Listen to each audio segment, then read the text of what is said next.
سلطان مراد دوم کی کہانی سلطان مراد دوم سلطنت عثمانیہ کے چھٹے حکمران تھے جو دو مختلف ادوار میں تخت پر فائز رہے 1421 سے 1444 تک اور پھر 1446 سے 1451 تک۔ ان کی حکمرانی کا دور عثمانی سلطنت کے استحکام، یورپی طاقتوں سے جنگوں اور داخلی فتنوں سے نمٹنے کا زمانہ تھا۔ ابتدائی زندگی اور تخت نشینی سلطان مراد دوم 1404 میں پیدا ہوئے۔ وہ سلطان محمد اول کے بیٹے تھے جو اپنے والد بایزید اول کی شکست کے بعد سلطنت کو دوبارہ متحد کرنے میں کامیاب ہوئے تھے۔ 14 سے 21 میں محمد اول کی وفات کے بعد 17 سالہ مراد دوم کو تخت سونپا گیا۔ تخت نشینی کے فوراً بعد انہیں داخلی اور خارجی دشمنوں کا سامنا کرنا پڑا۔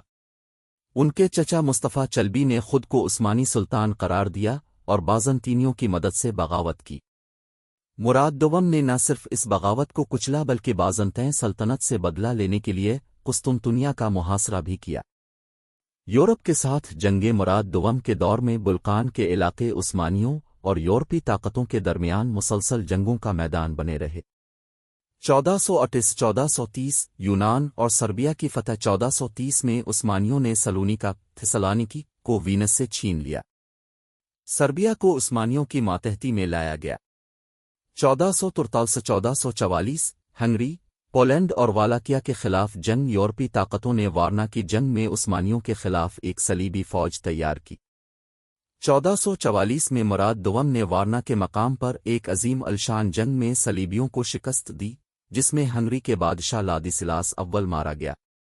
درویشی طبیعت اور تخت سے کنارہ کشی وارنا کی فتح کے بعد مراد دوم نے حیران کن فیصلہ کیا اور تخت اپنے بیٹے محمد فاتح محمد دوم کے حوالے کر دیا جو اس وقت صرف 12 سال کے تھے۔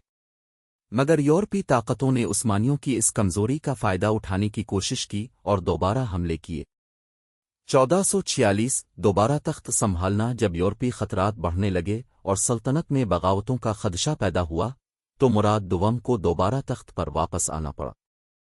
1448 دوسرا کوسوو کی جنگ مراد دوم نے ہنگری اور والاکیا کے اتحاد کو دوبارہ شکست دی۔ اس فتح نے عثمانیوں کی بلقان میں بالادستی کو مزید مضبوط کیا۔ 1451 وفات مراد دوم نے اپنی زندگی کے آخری سال ادریانوپل میں گزارے اور 1451 میں وفات پا گئے۔ ان کے بعد ان کے بیٹے محمد فاتح نے مکمل طور پر سلطنت سنبھالی اور بعد میں 1453 میں قسطنطنیہ فتح کیا۔ مراد دوم کی شخصیت اور وراثت صلح پسند اور درویش طبیعت کے حکمران تھے جو مذہب سے گہری وابستگی رکھتے تھے۔